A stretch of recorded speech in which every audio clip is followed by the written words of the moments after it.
Hey, CNFers, you know it's that Atavistian time of the month, or maybe you don't know, but it is. So if you want to read the story we're going to talk about in this episode, head over to magazine.atavist.com. Consider subscribing. No kickbacksies. Otherwise, spoiler alerts, all right? Oh, and hey, many of you know I like to crack open a beer on this pod. Sometimes it contains booze, other times it's a near beer, and I've been selected as a brand ambassador for Athletic Brewing, a brewery that makes my favorite non-alcoholic beer. Shout out to Freewave. Hazy IPA, it's awesome. And if you use the promo code BrendanO20 at checkout, you get 20% off your first order. Head to athleticbrewing.com.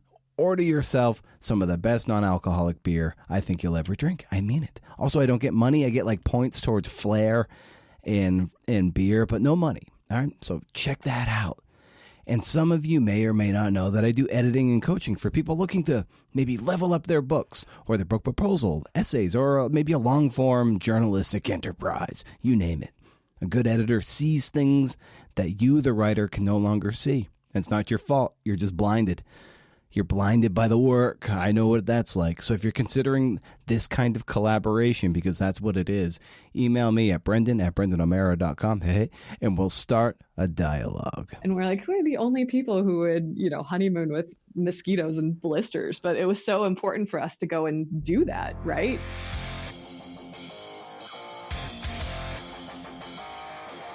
Oh yes, it's the Creative Nonfiction Podcast, the show where I speak to badass people about the art and craft of telling true stories. I'm Brendan O'Mara. How's it going? Today's guest is Cassidy Randall. She's a freelance journalist who sees herself more as a writer than a reporter. And can I relate to that? Her latest story for The Atavist goes to the deep blue ocean, the Golden Globe, a Circle the Earth boat race. Susie Goodall is our foil for what this journey is, and Cassidy takes us there, man. She takes us right there, man. We talk about how Cassidy got access to Susie, who had a fraught relationship with the media while she was enduring this race, how Cassidy recreates scenes, attention to sentences, rejection, and also a book that Cassidy collaborated on that's coming out in 2023. Not with Susie, but with somebody else. All right, just a little something, a little plug for that, and how Cassidy was a co-writer on it and how she approached that without losing her own voice, but being able to tell the story of her main subject. Before we get to Cassidy, though, we'll speak with Jonah Ogles, the lead editor of this piece. One more item before we do that. Show notes to this episode and a billion others are at brendanomera.com. Hey. There you can also sign up to my Up to 11 Rage Against the Algorithm newsletter. This is where it's at, CNFers. I'm not one to hang out on social media. I hate scrolling. I don't do it. I mean, we're all guilty of it, but gosh, I feel like I need a shower. Afterwards. There's only so many showers you can take in a day. But I am one to put a lot of effort into a kick-ass newsletter that I think entertains, gives you value, and sticks it to the algorithm. Been doing it for many, many years. First of the month, no spam. As far as I can tell, you can't beat it. All right, why wait? Let's see what Jonah Ogles, the lead editor on this piece, who has a knack for these boating pieces. He had one with Bill Donahue a few months ago, and now he's got one with Cassidy Randall. Let's do this riff.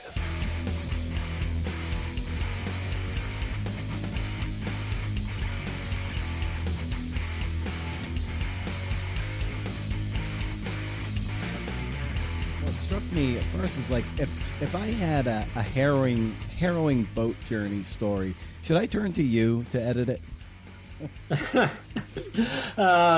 Well, thank you for saying that. I mean, I think maybe the answer is you should turn to Cassidy to write it, because she nailed this story. It was so much fun to work on because she had a really good handle on her character and on her primary source, and clearly like knew what she was doing when it comes to adventure writing.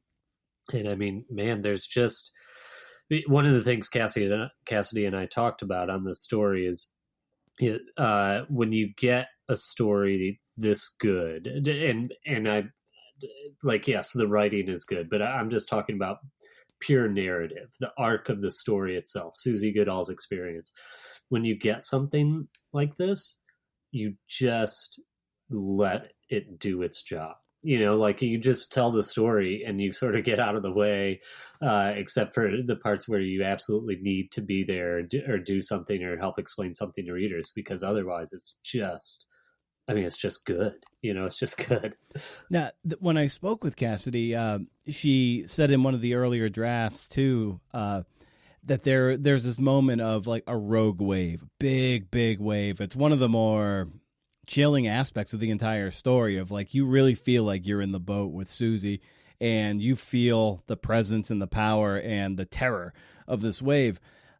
But her initial drafts, I believe she did like a kind of a long sort of, not a set piece, but probably several paragraphs explaining rogue waves, which sounds fascinating. But to your point, it might have been a little hiccup in what were already very good story blocks. So maybe you can speak to that. This is a story where, there were things in it that we cut, not because they were bad, but because Susie's story on its own was so good that we just didn't want to get in the way of it, and this rogue wave is exactly that example. Because look, rogue waves are fascinating, like what an interesting phenomenon, especially when it comes into play in this particular story, because it very well may have been a freak thing that, shouldn't, statistically speaking, shouldn't have occurred to her on her boat during this race. But it may have. And Cassidy had good, interesting information in there about rogue waves and other people that have reported to see one, and whether or not they're sort of, the scientific consensus is that they actually are a rogue wave, or whether they're predictable in some way. There was all this really good and fascinating stuff. The problem is, it happened during this storm when Susie's out there on her own, trying to do this really extraordinary thing, something that I think very few people on the planet could even think about doing, let alone actually accomplish. And on top of that, she's facing this really trying experience of this massive storm that threatens her very existence. And you just can't. Well, I mean, I guess there are probably different feelings about this from an editor's standpoint, but my feeling is, as a reader, I'm already there and I'm invested. And so, it's like, if you were watching a movie, it's like reaching the climax and then stepping away for a second and having, some narrator speak to you about, the context of the scene in which this climax is happening. And it's like, okay, yeah, that's fine, but we want to know, like, is the dude going to fire the gun or not? The perils of nonfiction in so many ways. Yeah. So, it was one of those things where, like, yes, it's good. And I think we may have even, I do this a lot when I'm cutting early in a piece. I'll say, like, there may be a place for this later. In this particular story, we didn't end up reinserting it, but there were other things that we did find a home for elsewhere. But in that moment, I just didn't, and this is maybe selfish, because as a reader, I just didn't want to be away from Susie and her experience as this wave is hitting her. Oftentimes we talk about how a lot of these atavist stories are puzzles in nature, and it's like you and Sayward are working, like, how do we make this thing? How do we let it coalesce and let the picture come together? So what were some of the challenges that were unique to this piece as you were bringing it to life? Yeah, well, I mean, one of them, and this was sort of less an editing challenge than a challenge for Cassidy, although she really pulled it off, is the fact that much of the story, I think the majority of the words, occur with Susie alone on a boat. Right. It's like I forget the name. I think it's called Alone, the Robert Redford movie, where he's sailing alone on a boat, and there's like virtually no dialogue. It was sort of that. That's a difficult thing to do. There are storms and stuff, and so that sort of relieves some of the pressure. But how do you make readers feel close to and attached to this character when you don't really get to see her interact with anyone else? And so you have to be really deep inside Susie's head. And I give Cassidy just all the credit in the world, because that's something she just totally nailed. But then so some editing challenges on this one. One of them was we've sort of alluded to, was just sort of getting rid of anything that got in the way of this very good reading experience. I mean, I think it's one of the more fun pieces to read that I've worked on, just period, in my career. It just moves, it's just a good piece. It's a fun piece to read, so we were trying to get rid of a lot of stuff. And then I think for me, the thing that I sort of wrestled with the most, I guess there were two things. One is that this is a long ocean journey, right? She's trying to sail around the world. So how do you write that experience? How do you write thousands of miles of solo sailing, which includes periods of time in which just nothing happens, And one of the things Cassidy had tried originally is she sort of had these snippets, the race started and here's 200 words about, like maybe some animal or like some marine wildlife she saw. And here's 200 words about the lack of marine wildlife that she's seen. And here's 400 words about this piece of equipment malfunctioning, and all of it on its own is sort of, like has worth and value and lets Susie in different ways, or see her having different experiences. But the issue I had as a reader was that it felt a little bit disjointed. It felt like you were dropping in. It felt like getting postcards from somebody on a trip. Like having fun, had a good dinner, we'll let you know at the next stop. It was hard to just sort of inhabit to feel like you were on the boat with her when we were doing that. And so we tried to just streamline it. Some of it we just cut. Some of it was as simple as just sort of combining, and setting it up with like, over the next few months, next few weeks here, these are the types of things she experienced. Obviously we used more elegant language than that, but you can sort of summarize, you can cut. There were a variety of tricks that we tried to use to make it feel like more of a seamless experience. So that was a challenge. Another one for us was, once she has this experience where like her family becomes very concerned for her, once she goes through this storm and her family is aware that she's having a difficult time, all of a sudden after, something like basically 12,000 words next to Susie, it's all of a sudden we need to be away from Susie to experience what's happening outside of her own little bubble. That's a tough this might be one of those things that like readers just or even writers, whoever encounters the piece might just like fly right through it and not have any issue with it at all. But for me, like I have a hard time stepping away from the story that late in the game. Like once I'm sort of underway with somebody, I just want to like stay with that person until the end. Yeah.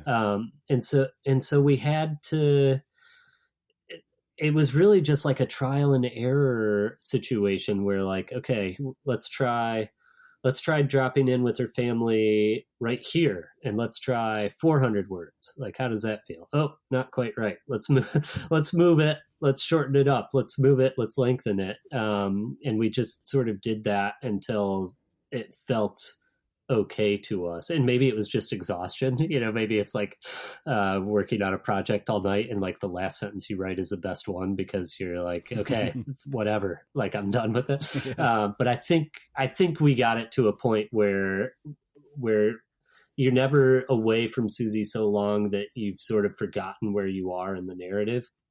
But you're with the family long enough to sort of feel like there's some emotional resonance with them. You're with them long enough that like you're not just hearing what they feel, you sort of feel it too. And a moment ago you said this was one of the more fun stories as an editor that you've been able to work on. And what makes a story fun for you as an editor to work on? Well, I'm a bit of I'm still totally like an outside magazine guy at heart, like I just like adventure stories and survival Yeah. stories and feats of human endurance. So it sort of checked that box for me naturally. I actually wasn't initially, Sayward was going to run lead on this, but I'm really glad it worked out that I got to jump in. So that's part of it. Another part is that Cassidy was just like an absolute dream to work with, like had strong opinions about what she wanted the piece to do and be, but was also like very happy to collaborate and listen to differences of opinion. It really felt like we were always pushing the story forward in really a really good way. So I think those two played into it, but I think, I don't know if this sounds cheesy or not, but I think part of it is just like Susie as a character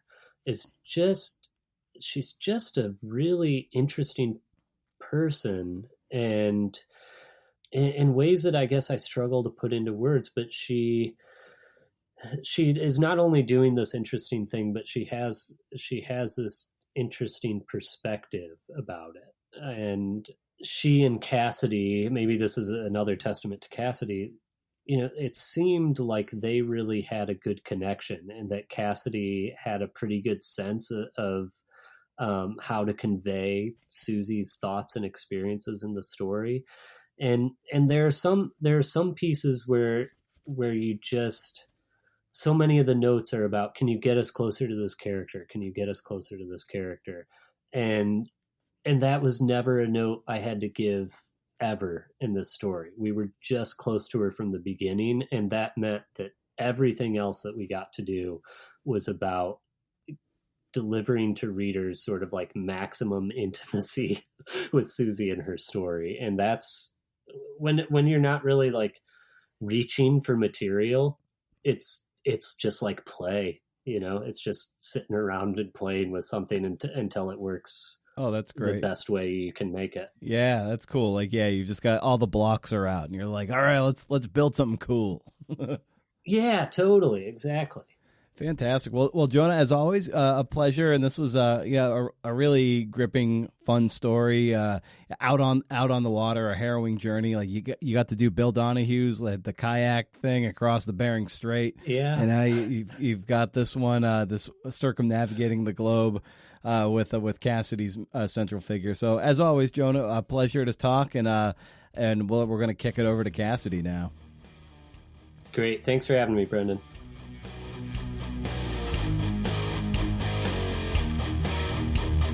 Hey, don't forget, if you want that monthly missive, my Up to 11 Rage Against the Algorithm newsletter, head over to BrendanO'Mara.com.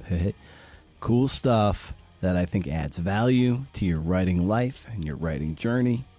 Also consider leaving a kind review on Apple Podcasts. Those go a long way towards validating this enterprise to the wayward CNFer.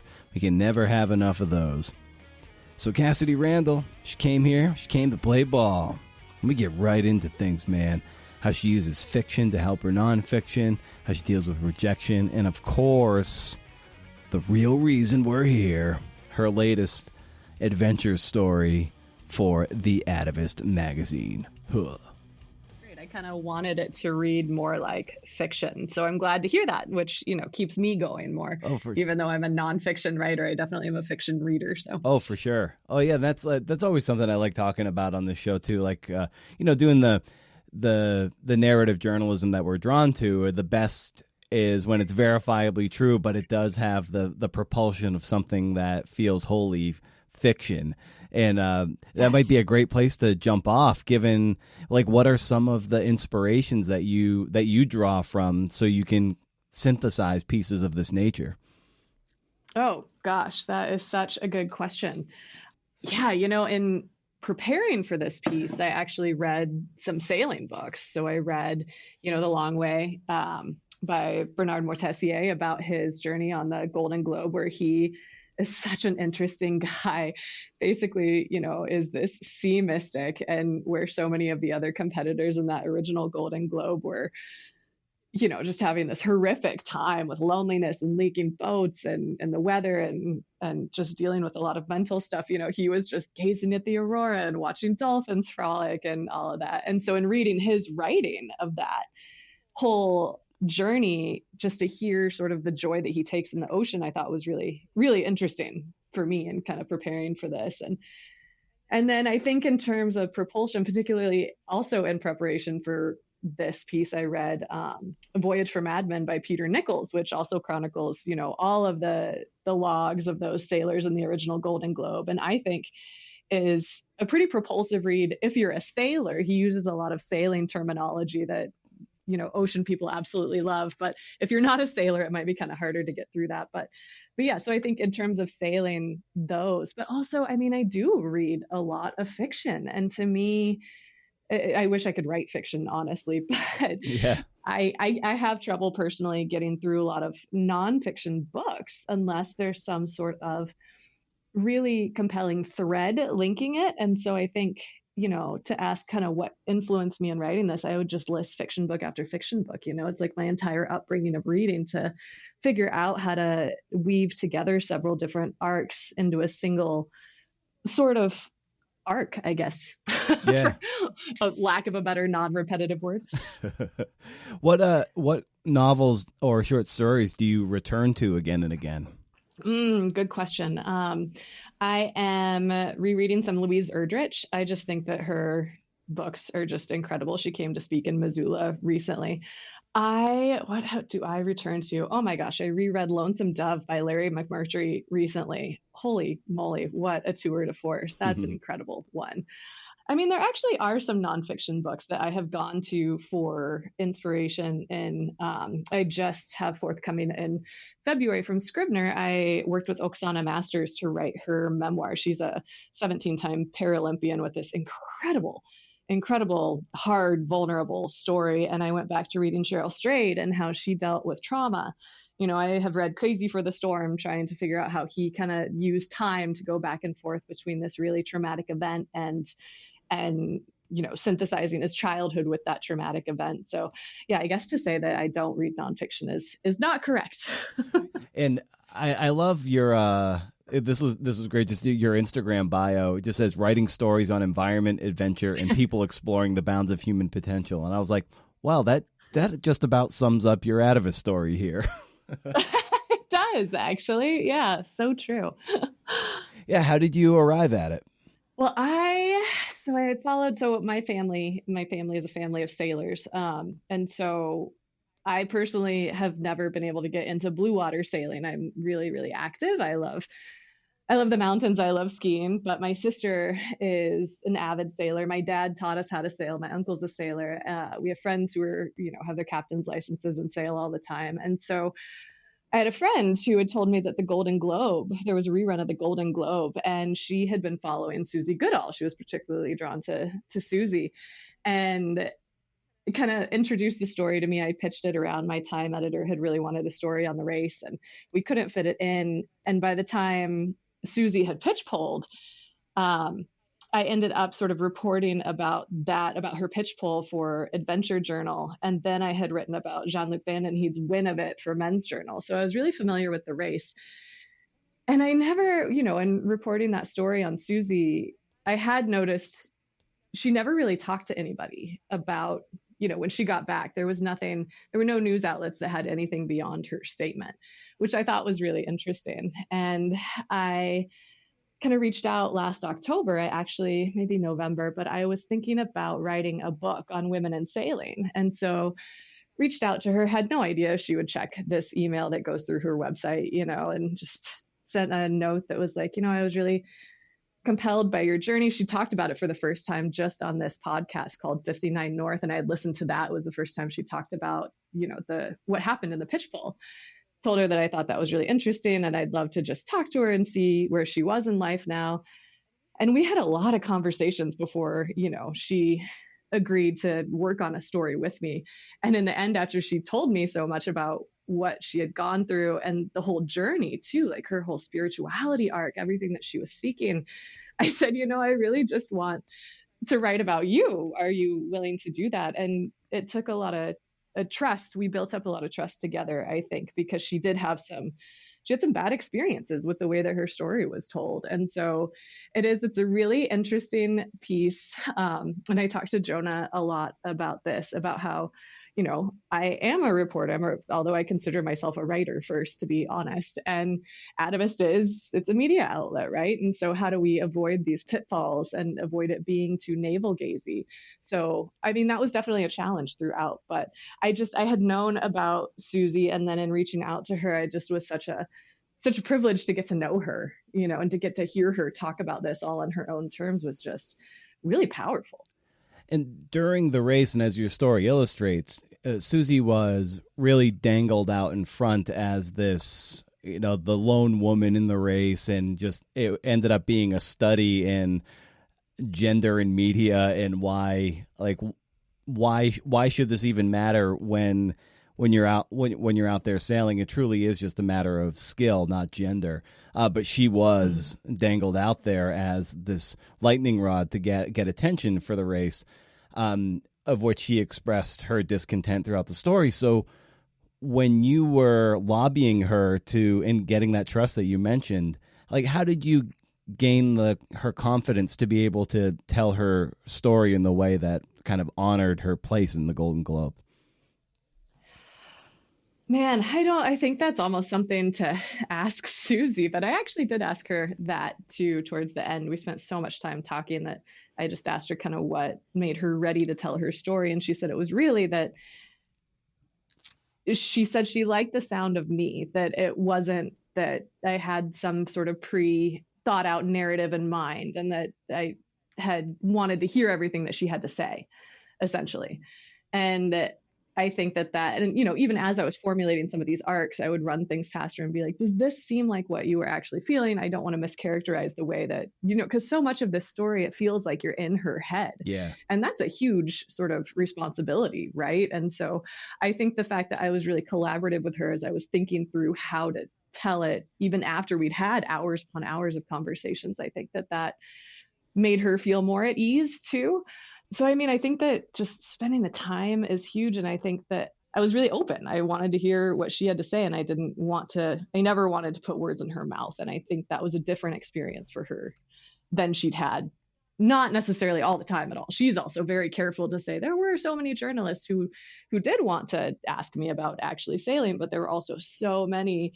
She had some stories that were just kind of wild about journalists who clearly had no idea about anything about sailing or cared at all about the race. And really it was just the fact of her being a woman that made it this sexy thing. Right. So yeah. Now that's the real challenge in third person nonfiction, is to get in the head of your principal figure. So as a reporter, what were the questions you were asking? How did you go about interviewing her so you were getting in between her ears? Yeah, I wanted to know so much about her background. We spent so much time talking about just the prep for a voyage like this before we even got into setting off. And I wanted to know about her love of sailing and how, the ocean had obsessed her and why. And I think, maybe that helped a bit with building trust too, that I can speak to some sailing. I've done nothing like what she has done. I've only done one blue water crossing ever, but, I could at least understand the pull of the ocean. And I think So I asked her a lot about that. And then I asked her these questions. I always want to know how something feels in someone's body when they're scared or when they're thrilled, or I want to know how those emotions feel and where people feel them. I ask that. And I often just ask, like, where did something come from in you? You know, like, you have this thought, where did that come from? What birthed that thought? Or, and wanting to sort of, I can't remember what she first said about, I think it was something along the lines of being so enthralled with celestial navigation. And she had this beautiful way of talking about it, where she talked about how some sailors used to be so in tune with the ocean that it would speak to them, that before compasses, Vikings would mark where on the horizon the sun rose and measure, before they had any sort of like advanced measuring tools, even a sextant, or how Polynesians knew which direction they were going just based on swells and currents. And so that, I just wanted to know, where did that come from? And that's then how we got into the fact that she had read all of these books, and how the books were what really had influenced so much of, why she wanted to sail solo and find this connection. So I think I really like to dig deep and maybe ask some kind of random questions at the time that kind of lead somewhere else. And the other thing, which I am actually doing right now, but the other thing is that I just love to let a subject go on. I don't like to interrupt. And I often find that people will go in the best directions when they're just allowed to talk. Yeah, Robert Caro famously writes in his margins in his notebooks of say like SU as like shut up, because like anytime he was interviewing a source, be it for his Robert Moses biography from way back when, or any of the volumes of Lyndon Johnson, when he's talking and interviewing people, he's just like, just don't interject. Like, oftentimes reporters and people, they want to interject, prove how smart they are, prove how much they know, but oftentimes the best interviewing tactic you can do is to just shut up. Yes. Yeah, like silence can do a lot of the heavy lifting, right? Oh my gosh, absolutely. And I think that what it can often do, that I think sometimes we don't give it enough credit for, is that sometimes thoughts take a while to process, Yeah. and for something else to come up. And I think that some people too, a lot of people have never been interviewed. And Susie obviously had quite a lot, but I don't know how much she had people just give her space to actually speak either, because I think a lot of things were pretty timely too. And, timely reporting is so much different than when you have so much space to be able to lay something out. But I think that because a lot of people aren't used to being interviewed, or a lot of us in general aren't used to maybe being listened to a lot, that it takes so long for us to formulate a thought, that we might cut something off that hasn't fully formed by asking the next question, right? And you have no idea what could possibly come out when somebody like fully processed a question that you had asked. I think that's really fascinating. Now, this story is really a master class in recreating scenes, because it's not like you were in the boat with her as you were doing this, but it felt that way.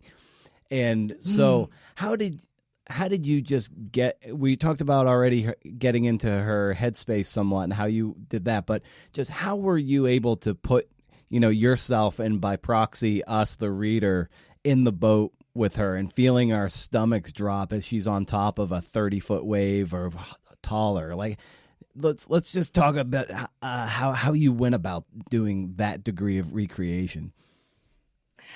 Oh, that's a good question. So I think that also comes from having enough time to speak to somebody that you can say, walk me through what happened.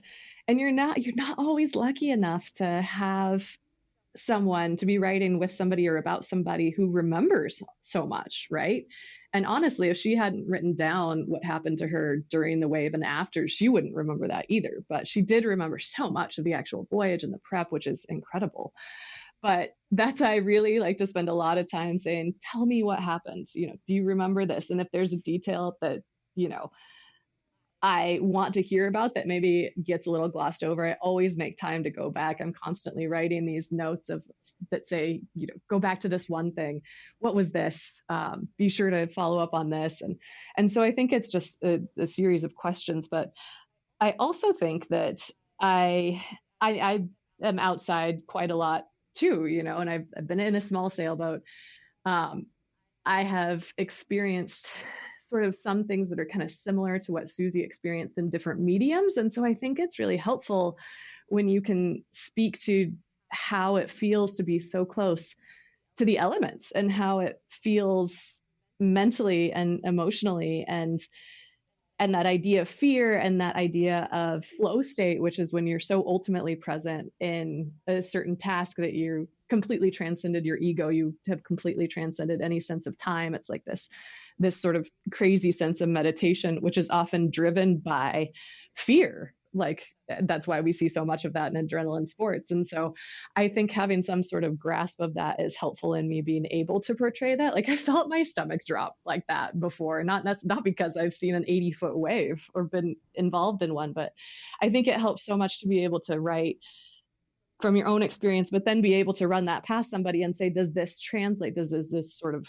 seem like what you were feeling? So yeah, I think that was a long-winded and maybe not very clear answer. Oh, it certainly was. And one particular scene really struck out as particularly haunting and chilling was when one of these she's in the middle of a storm, then all of a sudden it goes like really quiet, and then it's because there's a giant wave that is approaching that's blocking all the sound. So it was this micro calm within this giant storm. Yeah, just in that moment, it's just like, how do you even begin to build a scene like that? And again, that's because she remembered it so well. And she remembered that, I think, before she read her journals. But that idea that, and what I think was really interesting, and this is what I love about a story like this, is how do you build to that scene? So what comes first so that you can show the reader, you can get the reader to really feel her stomach drop, because there's a storm scene that comes before that where she has this insane experience, and it's also a spiritual experience by the end of it, but this wild experience with these steeper, faster, bigger waves than anything she's ever seen, that nobody's ever going to believe that these even existed, she's in this storm. And so you already know that when she hears that this next storm is coming, what she must feel like, right? And so to put that first, and then to be able to have this moment where the wind is just screaming. It's almost exactly how she described it to me in the lead up to that moment. Like she remembers exactly how that felt and what that was like. She had that moment of, she thought that someone had turned the wind off, and then thought, no, that wouldn't happen. And then she has this feeling of, no. I mean, can you imagine? It's just like, that's like gold for writers to get to have somebody who remembers that and you get to recreate that. I mean, that's like a privilege. It's almost like, Jim Harrison talked about how Legends of the Fall, he wrote it in 9 days and it was like taking dictation from the gods. Mm-hmm. If you're a nonfiction writer, when you have a source like this and somebody who's willing to talk about it like that, it is like taking dictation. It's incredible. Right. It gets to, and how you say like that scene has so much power because of something that came before it. And there was something else too where you talk about how when she's approaching a wave or a wave's approaching her, that she needs to be perpendicular to the wave to be able to really survive it and ride it out. And then when the big one is coming, another big one is coming, she's parallel to it. And all of a sudden, by virtue of what you had set up before, you realize that she could be in some serious trouble. And she was, obviously she comes out of it, but you feel the doom because she's not situated properly.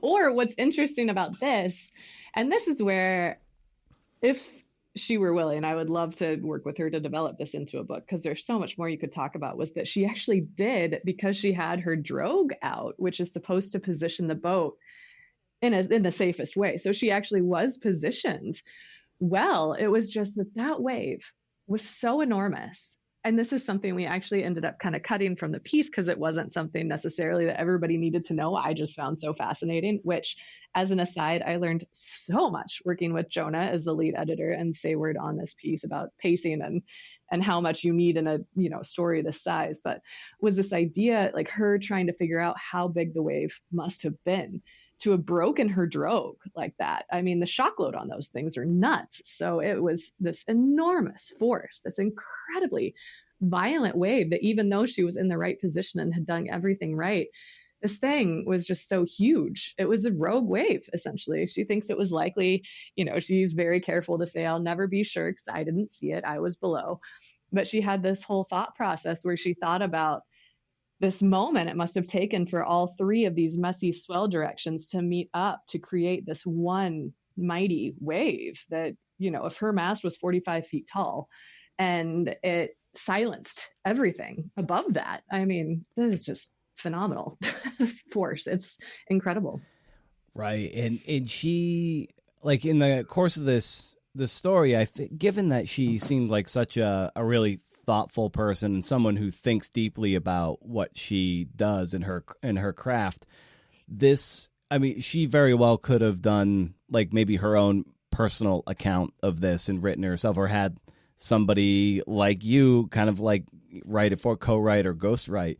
I guess, how did you say lobby her? We already talked about the access of getting to her, but this seemed very much like it could have been something she wrote, but she entrusted you to be able to carry the story. So was there any conversation that you had about that? No, I mean, you just kind of said like there might be something more to develop of which you might be able to help her with. So in this case, you wrote it, third person for, essentially profiling her in the race. But what are some of those conversations you might have had, either to help her develop it, or you just take the reins yourself? We actually did talk about doing a full book together. I wanted to write her story, and I not ghostwrite her memoir, but I wanted to write it as third person, essentially. Yeah. Okay. That was kind of the first direction I went. And she was, it was interesting. I had sent her, we'd had a lot of conversations, and then I just wrote out what I thought would be the narrative arc of a book like that. And she took a while to get back to me. She is incredibly smart. She is very thoughtful. You are right. She weighs things. And what she wrote back to me was a lot of sort of actually something that I ended up putting in that story about how she was so wary of not wanting to be painted as this icon. And she used the word hagiography, which I actually had to look up, to be honest, which is saint making. So ultimately, we talked about how that would, if we were to write a book together, it would be an even more collaborative process than this would be. And that is something I was absolutely prepared to do. Because she's so smart and compelling and articulate, I would absolutely love to do that with her. But ultimately, my agent who I work with, and she could be right, it is, sailing books tend to be, depending on the book, can sometimes be a little bit boring, particularly solo sailing books, because there are, and we write about this a little bit in the story, but a lot of solo sailing is not exciting. You don't see huge waves every day. You don't see beautiful sunrises every day. A lot of it is seeing the same exact view from the same sails overlaying the same deck and the horizon. It can be really sort of an internal voyage, and without having other people to pull through a book-long narrative like that, then it has to be quite worthy. And to me, I still believe, and we'll see what happens, but I still believe that because Susie is so open in the journey that she took, and a lot of her spirituality arc, I think, is so interesting, and so many people would relate to that I would still love to pursue something like that. But ultimately, Susie has said she does have so many journals, and she's written a bit herself, but she ultimately said, I'm not really a writer. And so I think that that's probably what a lot of people run up against, which is why ghostwriters exist. What do you think it is about long journeys, be it the Pacific Crest Trail, Appalachian Trail, or circumnavigating the globe for deliverance or transference or whatever? What do you think it is about these long journeys that draws us to them, and we find so much meaning in them? Oh man, I mean, I think that we evolved with the natural world, and I think that we have been so removed from it in such a geologically short time span that I think we mourn that in a lot of ways. And so I think that's often what people are seeking when we head out into the woods, onto the ocean, into the mountains is that connection where we feel more alive. I mean, I talk about that to so many different people, as this feeling of like a feeling this such close proximity to life. And what I think is really interesting about that is when you talk to a lot of people, particularly in adventure sports, what brings that is this sort of, there's this thin line between life and death, that proximity to the elements without sort of, external interference brings so much closer, right? And so we often don't feel so alive without that proximity to death that I think we've had for so long. I mean, I think that's sort of a morbid way to put it, but it's this sort of idea that we are part of something bigger and we aren't at the top of this bigger thing. So I think we could probably talk about this at length, and it could be a whole other podcast. For but sure. That would be my impression from my reporting and all my own experience. Well, there's an element of our modern lifestyle where so many of us are sedentary, and it's easy. We fall into very simple grooves of our everyday routines, be it whether they're good or bad for us, and it's very hard to break out of that and to find comfort in discomfort.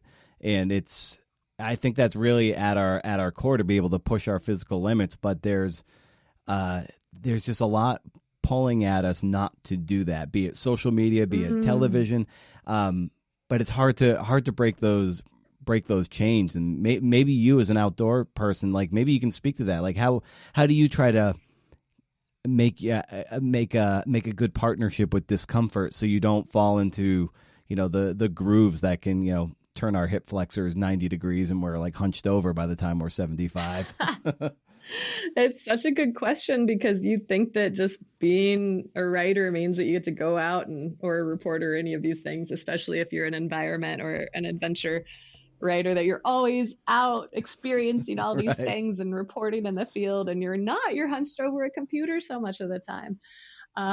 But I, have made it a priority to live somewhere where I have access to less development. And there's a wilderness, right? What is it? It's like a mile up the road, there's a wilderness area here. But of course, these things are disappearing very quickly too. So, but I mean, honestly, like, I think it's a conscious thing that we have to do. We have to make time to go out and turn off your cell phone, be far away from cell service, which also is harder and harder to do these days. There's cell service everywhere, but you have to make that conscious choice that it's something you want to do. And so I think an example of this is my husband and I, just for our honeymoon, most people would think this was horrible, but we walked across the Bob Marshall, the biggest wilderness in Montana, for 6 days. Oh, it's amazing. I had meant for it to be 7, actually. And we're like, we're the only people who would, honeymoon with mosquitoes and blisters. But it was so important for us to go and do that, right? And we sacrificed, what could have been a European vacation or something in order to just reconnect, to have that time with our thoughts, and to have that time, worrying that there were grizzlies around the corner and hanging your food, and just being, having to just take care of yourself in that moment, I think is such a powerful thing. But it takes intentionality for sure. In the story you wrote too, often what drives people to quit a race of this nature is often the almost crippling loneliness that being out there, being alone, and specifically lonely, and you can't call anyone because that's against the rules of the race. So that really breaks people. Being a writer too is often an exercise in loneliness also, especially if you're a freelancer in somewhat remote locations, and you do a lot of your reporting by phone or just via internet. So maybe what is your relationship to loneliness, just given your craft, and especially after you wrote such a good meditation on it, essentially, in with your Atavist piece? That's such a good question, because I used to say that I was a raging extrovert, but I'm now married to more of an introvert. And I think he's made me realize I have more introverted tendencies than I thought. But with loneliness, I mean, as an extrovert, I am not good with loneliness. That's a hard thing for sure. And I have done, again, nothing like what Susie has undertaken. And I just want to put in perspective that what she spent 160 days alone. And you think about, like the History Channel's hit show Alone, where people are dropped in the wilderness to survive by themselves. I mean, the longest anybody has ever gone is 100 days, and she spent 160. I mean, that's just incredible. So, I mean, I think that, give my experience being going out by myself for a backpack, for a couple nights is the extent of it. But I always did that when I had my dog. And even since not having her, I don't like being alone all by myself for long periods of time. And so that's a tough one. I mean, I think we all have different relationships to loneliness, and it's finding that sort of line between solitude and loneliness. And for me, I know that being around people and relationships feed me so much that I can't be alone for, probably more than 24 hours. So it's a tough one. I mean, and you're right. There are different kinds of loneliness, right? There's this idea that it can be lonely being a freelance writer because you feel like you're the only one who's getting so much rejection with all your pitches, or I don't know, it seems like everybody else is making it while you're not. And those are just all about, God, the mental game of having a thick skin and having a network of other people to talk to who might be experiencing that. But that takes intentionality too. So I think there's such a level of recognition in how you function and what makes you happy when it comes to loneliness that's such a tough question. I started this podcast roughly 10 years ago to really appease a lot of the loneliness I was feeling, and also to reconcile not make peace, but to maybe metabolize the toxic feelings of jealousy and competition I was feeling. Yeah. Because it did feel like you just said, everybody else was just killing it. And I was writing winners and losers from the Daytona 500 for Bleacher Report. I'm like, this isn't the long form journalism that my heroes are doing, my peers are doing.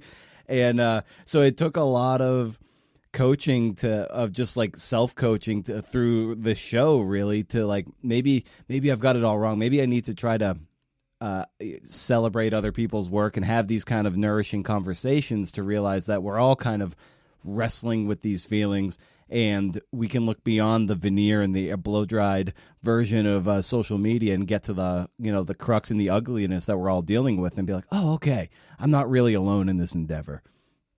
Oh my God, I wish that we talked about that in freelancing and in writing in particular so much more. I mean, it's just and maybe it's only because I think I'm the only one who struggles with it. I know I'm not, though, because my husband is also a freelance writer. And it just is this sort of pervasive thing. And maybe there are those writers who don't struggle with imposter syndrome or rejection, or I don't know, don't have their pitches rejected all the time. Yeah, it seems unlikely, but Right. It is something that's so easy maybe when you're working for yourself, or I actually think it's the combination of working for yourself. So you have no other cheerleader other than you to get you through, and being creative, so that we all, when you're a creative person, I think you never think that your work is good enough, or that it's done, or that it's worthy, right? Like we all struggle with that, but we don't talk about it enough, I don't think.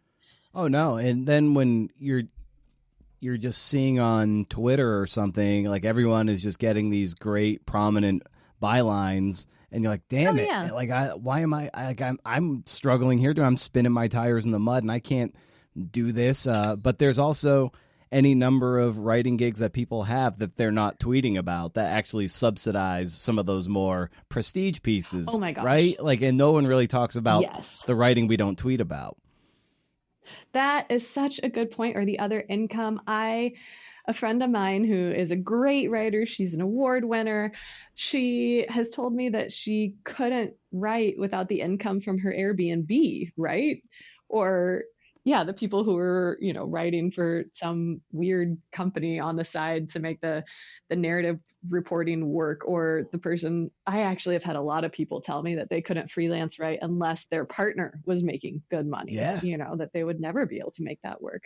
But yeah, I definitely get that all the time, thinking, wait a second, how have you had 3 stories in the Atlantic and I can't even get one? Or, oh my God, we all think that, I think. And imagine too all of the people who don't try, you know, like there's so many people out there who aren't even entering the arena. What is that Brene Brown Yeah. quote that she uses from Theodore Roosevelt about, you know, actually stepping into the arena? Like there's so many people out there who, you know, might have gotten 1 or 2 rejections and now are so scared to even head out there. So there's such a range of what a writer looks like. You know, it could be somebody, it could be the night janitor whose novel he hasn't sent out because he's so terrified. It could be, you know, the person who's only writing notes on the back of a napkin. It could be the full-time New York Times journalist. There's so many different ways to be a writer. And I wish that we all talked about that so much more. So we didn't feel this sort of, I haven't made it yet, sort of pervasive feeling.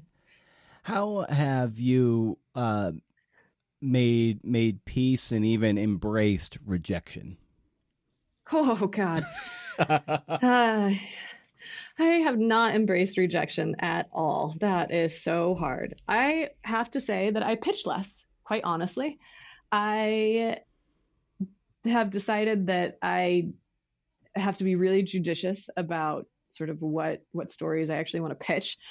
And I want to work on bigger projects like this Atavist story, because then you don't have to hustle so much and you don't have to face so much rejection when you're trying to get work. And in some senses, for me, that's really heartbreaking because there's so many things I want to write that I would honestly just pitch. I mean, there was a time when I used to have to write down what I had out, you know, when to follow up, because I had so much out there, so many stories I wanted to write. So I guess in a sense, it's sort of like killing a lot of your darlings before they have the chance to be killed, which is really sad.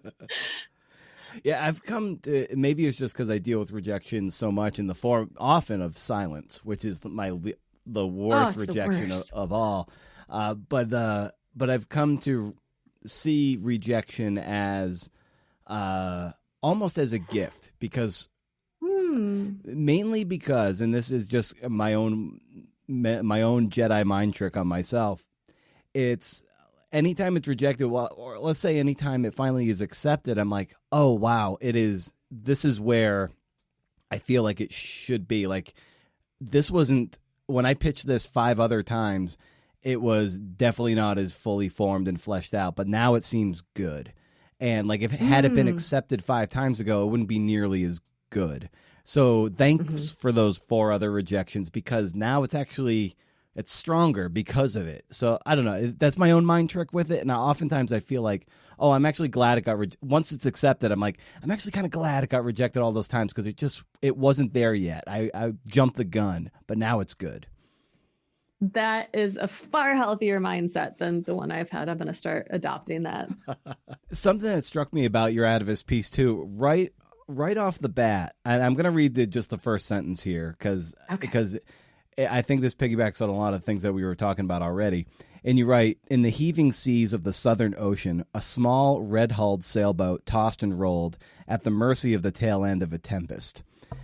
And I wanted to talk about sentences and your attention to sentences, because there is alliteration all over that sentence, in the T's and the S's.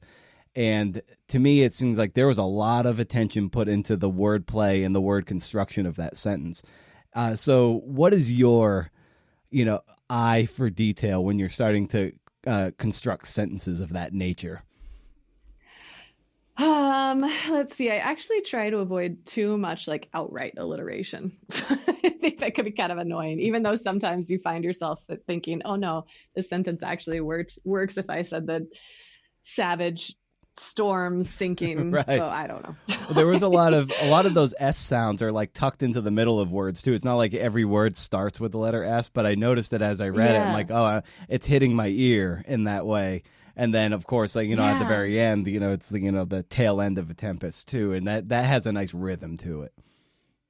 That's one thing. I love rhythm in sentences. And in this piece, I actually talked a lot with Jonah about this too. And that as I was writing it, there were a lot more sort of long sentences throughout that then, in the top edit, when Sayward came in, she cut a few of them up and sort of made them shorter. But one of the reasons I had chosen some of those longer sentences, and I think Sayward was right, not having long sentences all the way throughout the piece, but one of the reasons I had done that was it gives it a dreamier feel.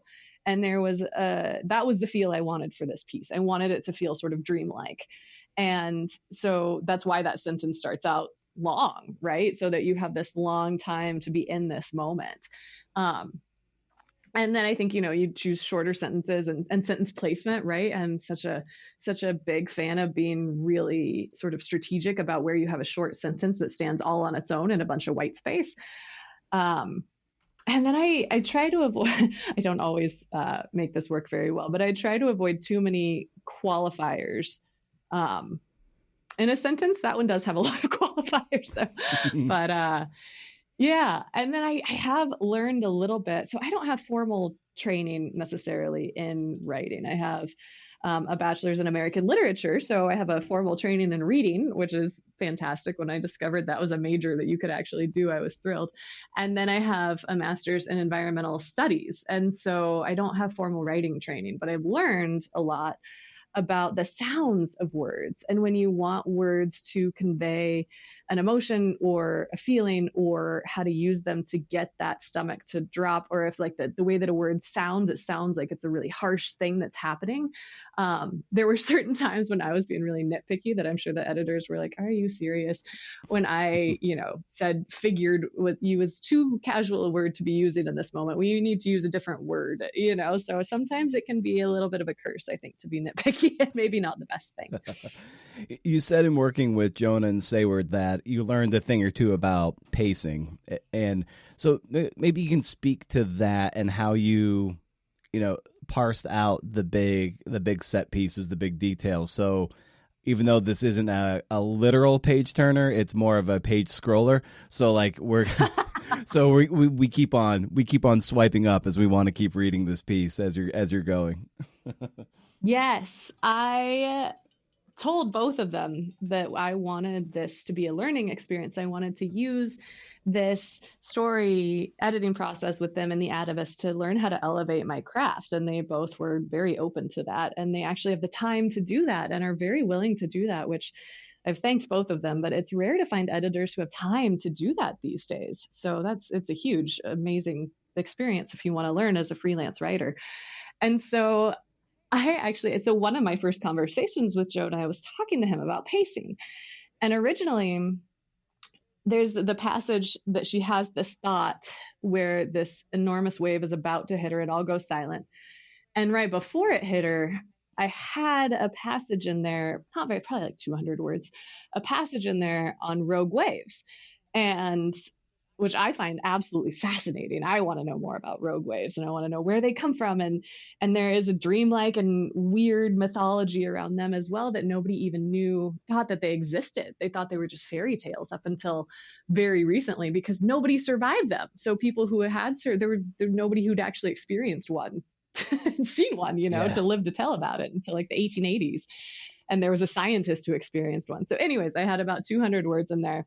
And then went back to the story. And, he said, if we had more space, if you had 60,000 words to tell this story, you might want to slow that down. Or if you had talked about the wave, this whole scene was 15,000 words, then you might want to slow that down. But because we don't have so much time and we're so with her, we want to know what happens to her right then.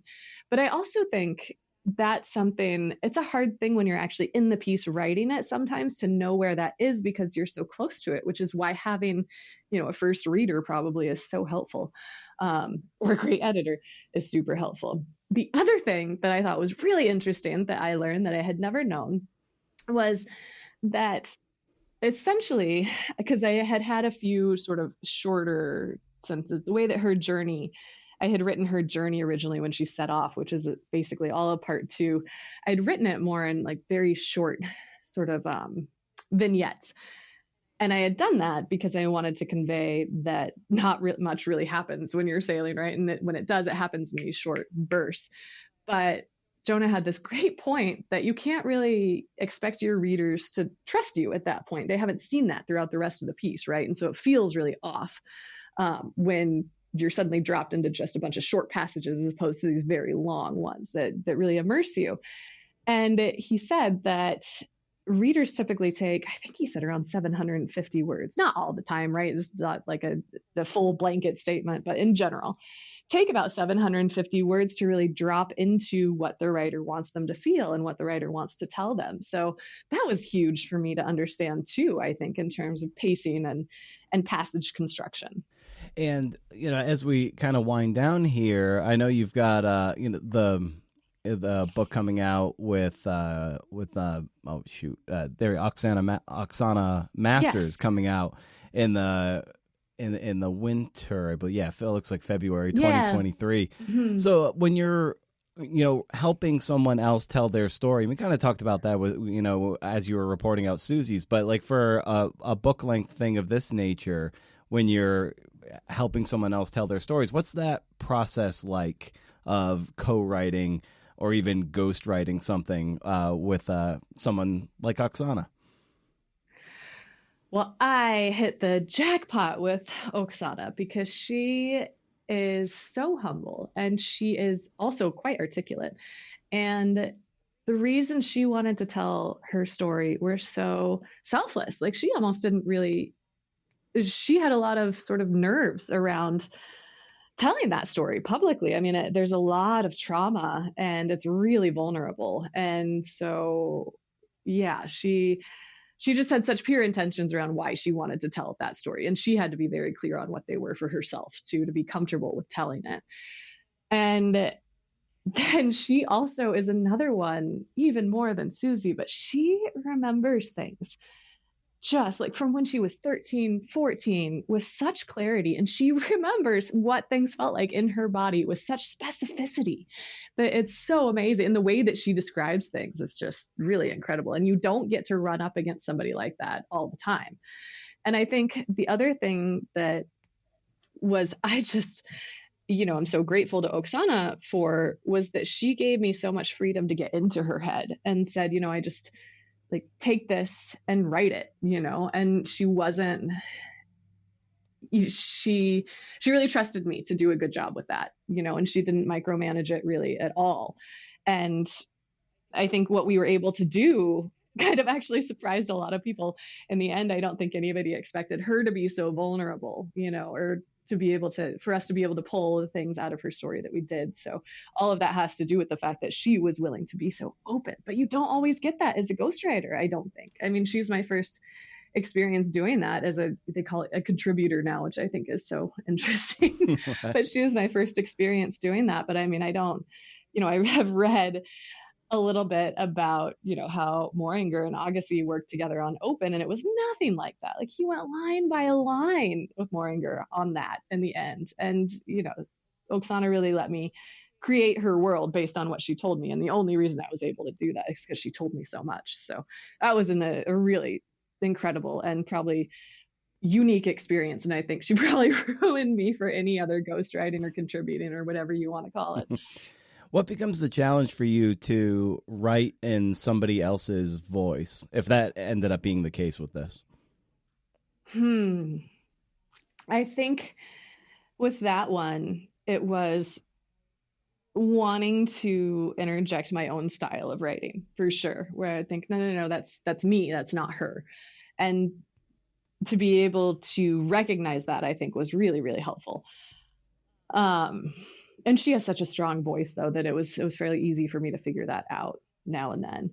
I mean, I'll be totally honest. I mean, I think one of the hardest things for me about one of the biggest challenges about ghostwriting is that, you spend so much of your time and your energy. And I told Oksana when the first time I talked to her that I wanted this to be the best thing I had written to date, that was my mission for this story and her story, because it's just so compelling. And she was sacrificing so much to tell it that was what I wanted to do. But so you spend months on something and you pour yourself into it, just like I did, your heart and soul into it. And in the end, it's Oksana's story. It's not my book, right? And so I think that's a really interesting thing to kind of grapple with as a contributor. My name's on the title page, which is incredible. And she gave me a beautiful acknowledgement, but it's her story. And that is a weird thing to sort of wrap your head around. But as we bring this down for a landing, Cassidy, I always like asking writers at the end of the show to offer a recommendation of sorts to the listener. It can be anything, fun, helpful, entertaining, whatever it is. So I'd extend that to you. Yes. Well, since we were talking about fiction, I want to recommend to anybody who loves reading just joyous writing. Have you ever read any Brian Doyle? I have. I've read some of his essays. Oh my gosh. Yeah. So I just actually read Martin twice. And again, my husband introduced me to this, to Brian Doyle in particular, because he loved his writing as well. But the way that Brian Doyle just spends pages upon pages creating this whole world before you even know why he's brought you into it. And you become so close to these characters. It's just incredible. And then I had read a couple of his Mink River and the Plover, where I was so sad that they ended. I went back and reread the beginning before I knew why he had brought us into that world. I just think that's so incredible. And the other one I would love to recommend to anyone that Ben and my husband and I just read out loud to each other. One, reading a book out loud is such a different experience, and it's so cool. But we just read out loud to each other Tom Robbins' Skinny Legs and all. And my God, what a masterpiece. That I don't understand how he even comes up with his metaphors, the research he put into that to weave together all these religious movements into this just like sort of almost like reverent at the same time it's irreverent storyline. Oh my God, what this, just incredible. So those are my two that I would recommend. Fantastic. Well, Cassidy, this was a blast to get to unpack a lot of the things that you wrote about in this profile and story you wrote for The Atavist, and a few other items on craft too. So this was a lot of fun. So thank you so much for the time. Thank you. I had a great time too.